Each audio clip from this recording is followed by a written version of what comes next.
Hello, everyone. Welcome, welcome. Thank you for joining me here on A Course in Miracles 365, Awakening to Love. I'm your host, Tomás Garza. And as always, today, we've got a very wonderful topic, a very uplifting topic, and one that is going to require a bit of explanation because it's fundamentally different than what we're used to in the world. Well, so if you've been following along here as we go through the workbook for students in A Course in Miracles, you'll know that we've run into several ideas here that don't mean the same thing in this thought system as they do in the world all around us, which, as we're discovering, and we'll discover again today, is a beautiful thing. Really empowering, really uplifting, and really purposeful. So that's what we're looking at, is total uplifting today. It's really a wonderful idea. So as you join here, as you join in and share, I want to thank you for tuning in, for all of the shares of the posts here on Enlightened World Network, for all of the comments and the hearts, the likes, everything. I love to take a look at the comments here on the live stream. So if you're tuning in and catching us live here, give us a shout out here in the comments and let us know where you're joining us from here today. And if you have comments or questions about the material that we're going to cover today, and you may well, because it might raise some questions, which is a good thing, of course, in spiritual inquiry, questions, Yeah, I love to take those here live. And if you're catching this on the replay, feel welcome to type them in anyway. And I will look at the comments. I always do every day. I'll check them. So yeah, you can be sure that I will see your questions and comments here. So if you've got them, please feel free to type them in and we'll go from there. All right. So the lesson, the idea that we're talking about here today in the workbook of A Course in Miracles is lesson 105. God's peace and joy are mine. All right. God's peace and joy are mine. Now we could most definitely leave it at that. This is a period mic drop kind of statement. When you really, really think about it, when you really allow yourself to feel what this means, it is joyous. I mean, it is both peaceful and joyous, and it is tremendously uplifting.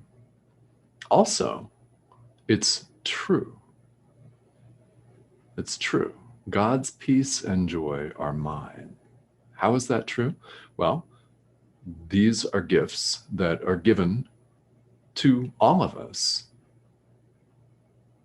All of us have these. They're gifts given to us by God, by the universe, if you prefer, by source, your higher self, divinity, your true nature. It doesn't make any difference what term you use. A Course in Miracles uses the term God to describe the ground of all being, life itself, love, you, who you really are. So we all really are when we strip away all of our conditioning and all of the negativity, all of the identification with a false and little and limited sense of self. We are limitless. Limitless. So God's peace and joy are yours. So what we enter into as a discussion point today is the fact that we now must accept them.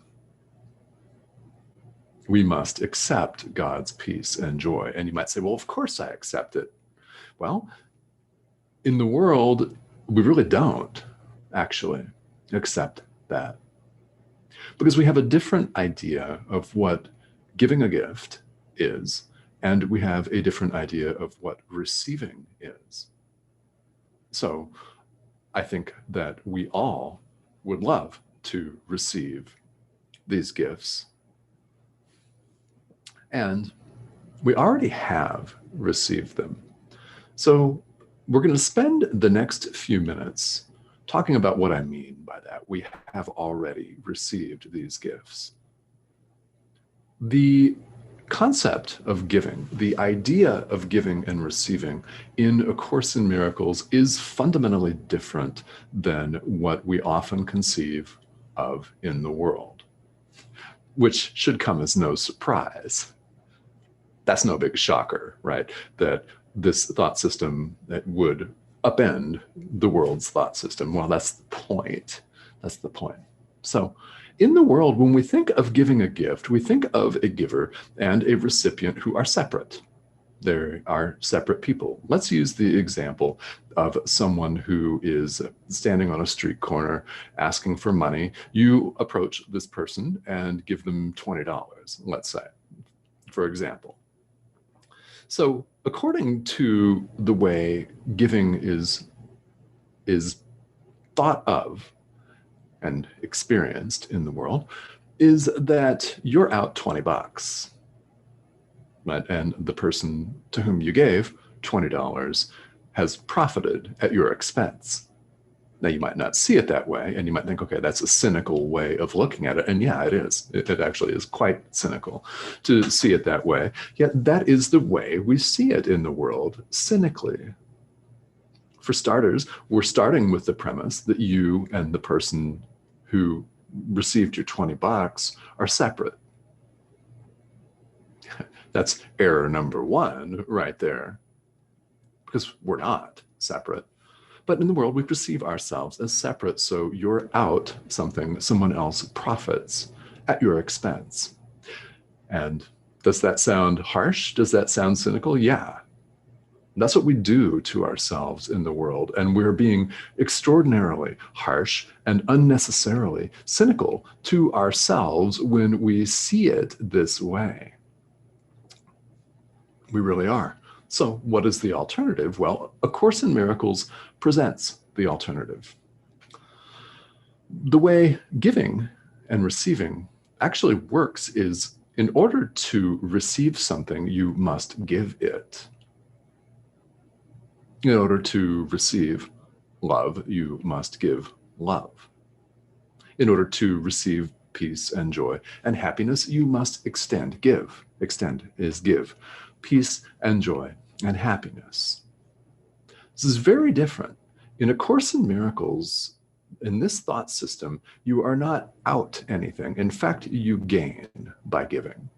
By giving love, by giving generosity, yes, by extending joy and peace, yeah, loving kindness, understanding to people. By giving, you recognize that you already have it. This is what it means to accept a gift. A gift is both given and received instantly. In our own very creation, God gave peace and joy. And present tense gives peace and joy. Because it's not a past event. It is an ongoing present moment. So we've received these gifts. However, we need to accept them. That's very different. This is something that differs fundamentally in A Course in Miracles from our conventional world thought system. That we think if we haven't received it, actually we have received it, we must accept it. How do we accept these gifts that we've already received? We give them away. What happens? They're actually strengthened. It's an extension of love. It adds to, but not in the sense that it was incomplete. It's just an extension. Love knows only itself, and its very nature is to extend itself, to give freely. Now, in the world, there are all kinds of concepts, aren't there, associated with giving and receiving. We may not feel like we're worthy to receive, which is one certain challenge that a lot of people will run into. in this lifetime. You may be running into that right now. There is also a challenge that we don't think we have anything to give. Well, in fact, you do. So when we give something away, it augments itself. It extends itself. And what happens, as described in A Course in Miracles, is when we give away love to our brothers and sisters, to our fellow human beings, to animals, to the world itself, to nature, yeah. When we give love away, we accept the gifts that are already ours. It is ours to give. When we give it, we recognize it in ourselves. We recognize that we already have it, and we have more to give. And the feeling of this is tremendous joy and peace. We're accepting the peace and joy of God. So I want to talk about something that Lesson 105 emphasizes. It's definitely important. It's very, very critically important. Here in the world, when we think about giving, we've talked about some of the concepts that human beings commonly have. Okay, we just talked about a couple of them here. And another one is we're selective about it, aren't we? We single out certain people, special people, for praise, and some for condemnation, do we not? Let's use the example of politics. Why not? Doesn't matter what your political preference is. I often use politics right here on this show without naming names, without naming political parties or organizations specifically. You can probably figure out who I'm talking about. Those of you watching internationally, I'm coming to you live from the United States. For everything that means, yeah? All right, so I use this as an example because what could be more polarizing? What could be more of the ego than drawing a line in the sand, taking a stand where you're right, all of your friends that believe exactly as you do are right, and everybody else is wrong? I talk about an ego position. Therefore, I use it in general terms, as an example. So, we selectively give. Those who agree with us deserve our love.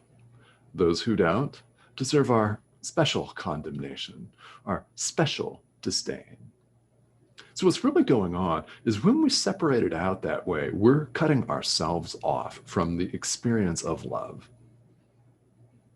It's either total or it's not at all. So if you're living in your own echo chamber, you're not extending love. Doesn't matter if you disagree with that. That's the way it is. It really is. And you don't have to take my word for it. Take Jesus's word for it in this course and trust your own intuition. Yeah.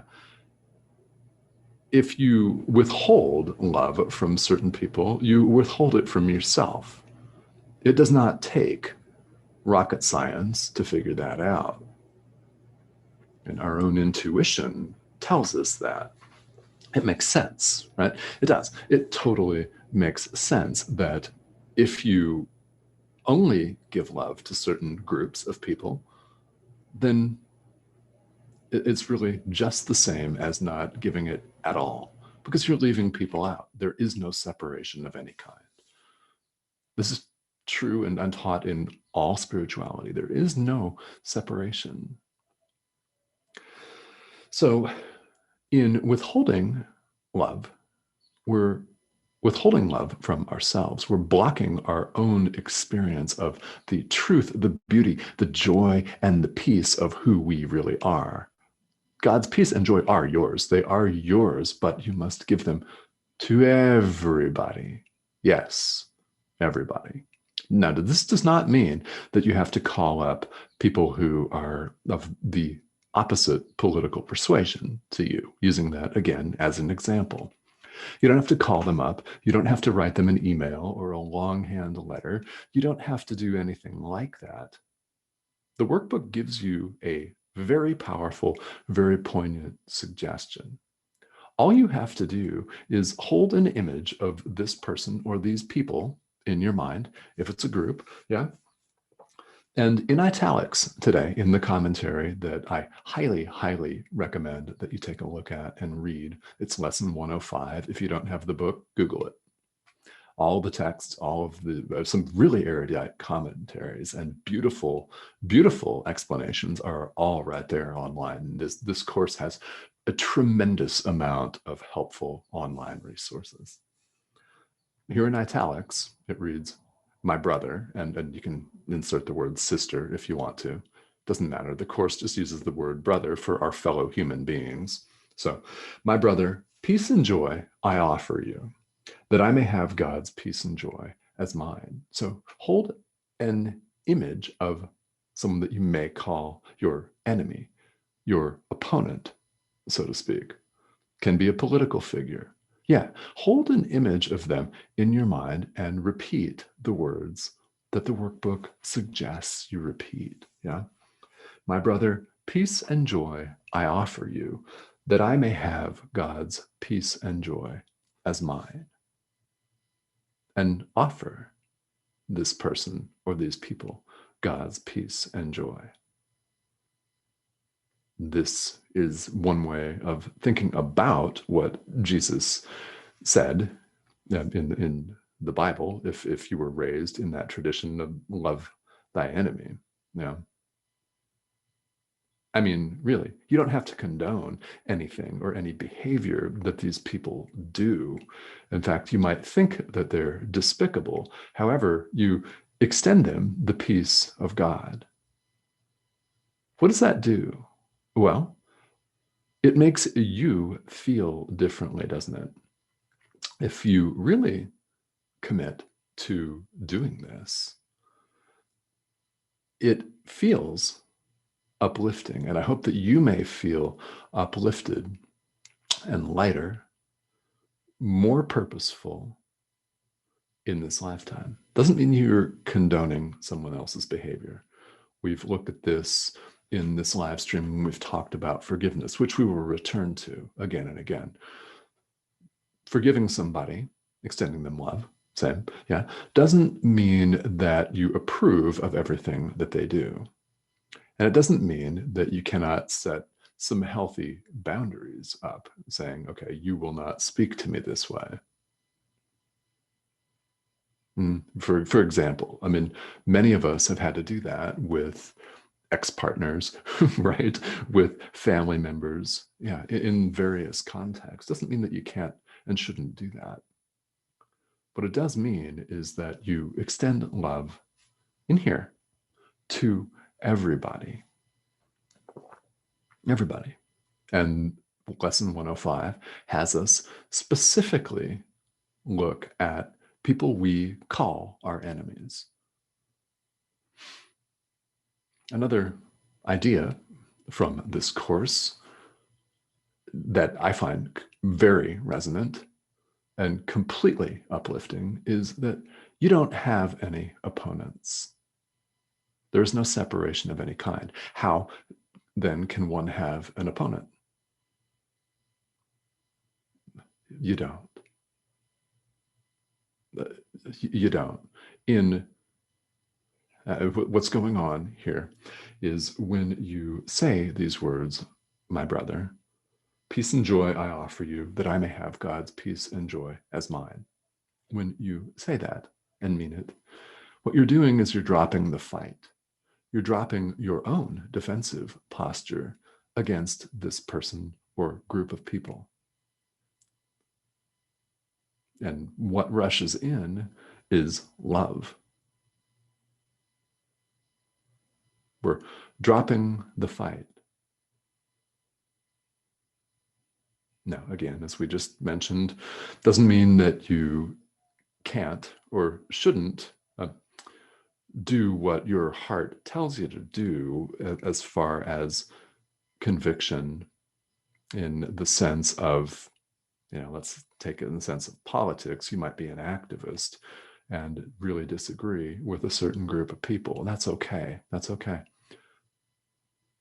The highest form of activism that any one of us is ever capable of is extending love.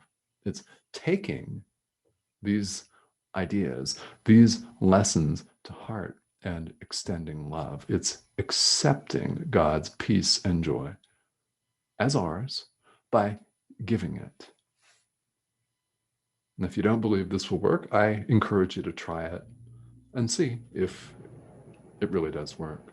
But really try it.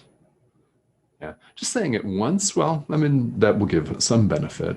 But this workbook gives you many, many opportunities to choose love and to practice extending it. So I invite you to do it more than once if you can. All right. So this is a very, very powerful, we're into some very powerful ideas in the workbook. It's full of short and resonant, pinpoint accurate statements. Why? They're statements of truth. So let's see who's tuning in here today. And if you have questions or comments, feel welcome to type them here in the comment thread.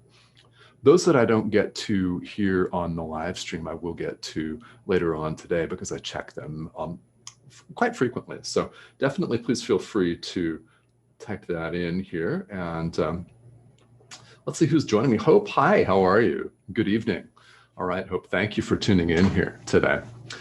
And guys, Hope is joining us from London. So it really is an international crew here, and I really appreciate everyone being here. Now, if you're catching us on the replay, feel welcome to leave comments, questions about this or any other topic related to either this lesson in the workbook, in A Course in Miracles, or spirituality in general, because that is what the Course presents, is universal spirituality. It uses terms that might be familiar to people from a Judeo-Christian background. It does use the word God, Holy Spirit, Jesus. Also uses the term the ego, which is familiar to everyone who has studied Eastern philosophy, Buddhism in particular.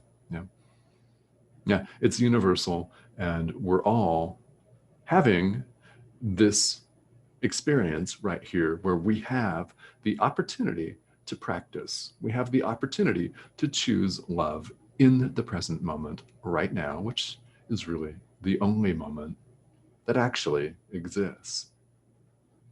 If we've chosen unwisely in the past, so be it. So be it. We have an opportunity to choose yet again right now.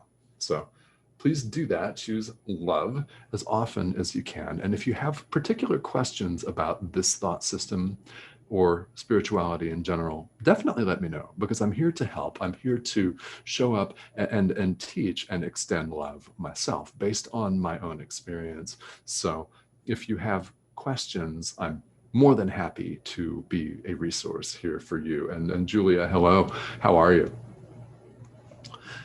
Thank you for tuning in, guys. And I will see you all back here again tomorrow. Have a great rest of your day, guys.